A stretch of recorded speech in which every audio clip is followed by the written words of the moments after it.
नाजरीन, ईरान ने अपना नया सुप्रीम लीडर मुंतखब कर लिया है।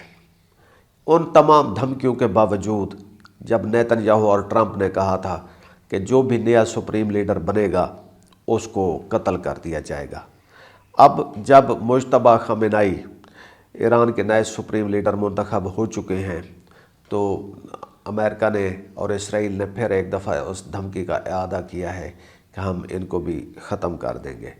तो नाजरीन, जहां अब ये राग अलापा जा रहा है कि ये ईरान में सुप्रीम लीडर के इशू पे भी सारी मोरोसियत चल रही है, तो इस वक्त ये बात सामने आई है कि अहमद मुज्तबा खामेनेई ने अपना नाम ख़ुद को ईरान के नए सुप्रीम लीडर के तौर पर पेश किया जब उन्होंने देखा कि जिसको भी बनाया जाएगा तो वो अमेरिका के निशाने पर होगा, तो उन्होंने एक तरह से अपनी जान हथेली पर रख कर अमेरिका के सामने आए हैं।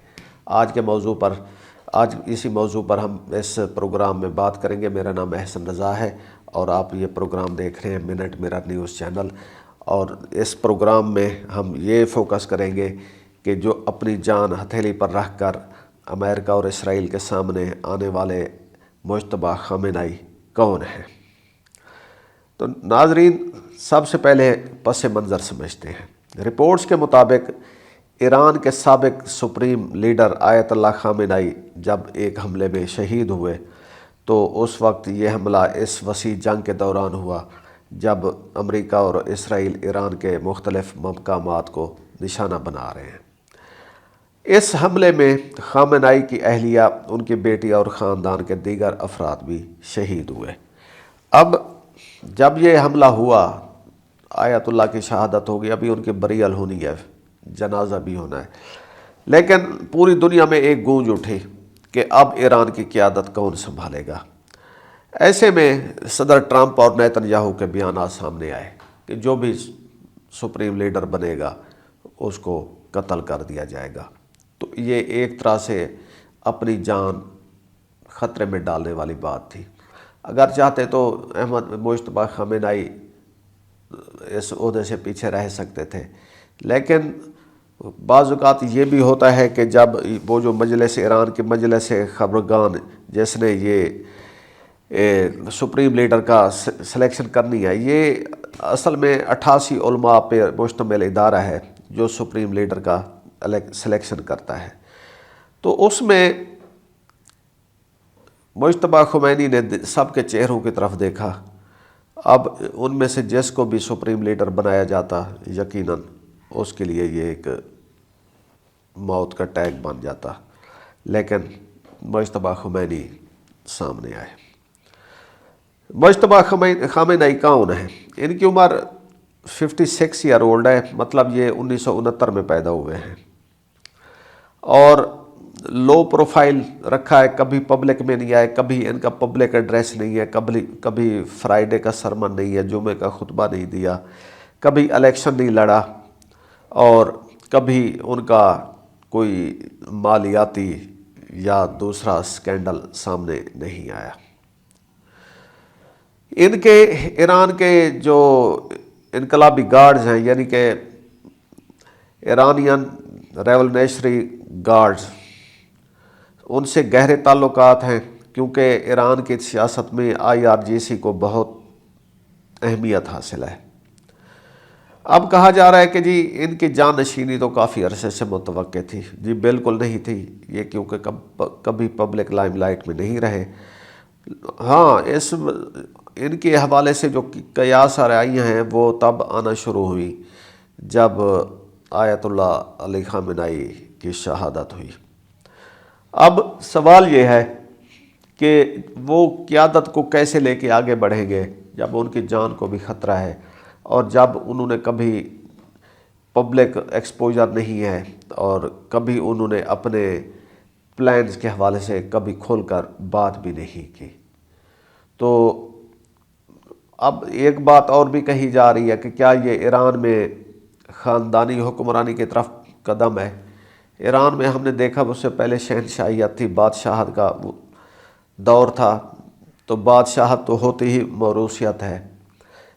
अदरवाइज़ हमने देखा ईरान में जो डेमोक्रेटिक इलेक्शंस होते हैं ان میں کبھی بھی کسی پاورفل کلیرک کا یا کسی سابق صدر کا کوئی بیٹا، بھائی، بھتیجا یا بیٹی سامنے نہیں آئے، کیونکہ 1979 کے انقلاب کے بعد شاہی خاندان کی حکومت گرا دی گئی تھی، اور لیکن کویشچن بہرحال اٹھ رہے ہیں کہ اگر باپ کے بعد بیٹا سپریم لیڈر بن جاتا ہے تو پھر یہ نئی سیاسی وراثت ہی ہوگی۔ دوسری طرف یہ کہا جا سکتا ہے کہ بھئی مجتبیٰ خامنہ ای شاید سٹاپ گیپ ارینجمنٹ کے طور پر آئے ہیں، کیونکہ انہوں نے پتہ ہے کہ اس وقت جس کو بھی ہم نے سپریم لیڈر بنایا تو وہ اس کی جان کو خطرہ ہو جائے گا، تو ہو سکتا ہے کہ جب حالات بہتر ہو جائیں تو مجتبیٰ خامنہ ای ایک سائڈ پر ہو جائیں اور پھر کسی بڑے عالم کا تقرر کیا جائے۔ ان کے پاس کوئی مذہبی حیثیت والا علم بھی نہیں ہے، ان کا جو مذہبی درجہ ہے وہ حجت الاسلام ہے، جو کہ آیت اللہ سے کم ہے۔ لیکن بھئی جب آیت اللہ علی خامنہ ای بھی 1989 میں سپریم لیڈر بنے تھے تو اس وقت وہ آیت اللہ نہیں تھے، پھر قانون میں تبدیلی کی گئی اور ان کو جو ہے نا یہ ٹائٹل دے دیا گیا۔ اگر مجتبیٰ خامنہ ای اقتدار سنبھالتے ہیں، جو کہ سنبھال چکے ہیں، تو اب ان کے چونکہ والد کو شہید کیا گیا، ان کی اہلیہ کو شہید کیا گیا، ان کی ایک سسٹر کو شہید کیا گیا، تو یہ جو جنگ ہے ان کے لیے ایک پرسنل کنیکشن بھی شامل ہو چکے ہیں، تو وہ اس جنگ کو بہت سیریس لیں گے۔ ایک تو ان کی اپنی سروائیول کا ایشو ہے، اور دوسرا جب ایران میں اس وقت شدید بمباری جاری ہے اور معلومات کا بہاؤ بھی کم ہے، تو ایسے میں جو ان کی قیادت ہے وہ ایران کا جو رخ موڑ بھی سکتی ہے۔ اب پہلی بات تو یہ ہو گئی ہے کہ ایران نے قیادت کے خلا کو فوری طور پر پر کر دیا ہے، جس سے یہ میسج گیا ہے پوری دنیا کو کہ بھئی نظام قائم ہے، فیصلہ سازی جاری رہے گی۔ اب ساری دنیا کی نظریں ایران پر ہیں، تہران پر ہیں، اور آیت اللہ مجتبیٰ خامنہ ای کی طرف ہیں۔ دیکھنا یہ ہوگا کہ نئی قیادت جنگ کو مزید شدت دے گی، کیونکہ ان میں ان کا پرسنل کنیکشن بھی ہے، یا سفارتکاری کا کوئی اور راستہ نکلے گا۔ ایسے حالات میں جب ٹرمپ اور نیتن یاہو نے سفارتکاری کو ہمیشہ کے لیے دفن کر دیا ہے، یہ تو خیر آنے والے دن ہی بتائیں گے۔ تو ناظرین، اگر آپ کو یہ ہمارا تجزیہ مفید لگا ہے تو پلیز ہمارے چینل کو سبسکرائب کریں اور ویڈیو کو لائک کریں، اور کومنٹ سیکشن میں اپنی رائے ضرور دیں۔ ہمیں اجازت دیجیے، خدا حافظ۔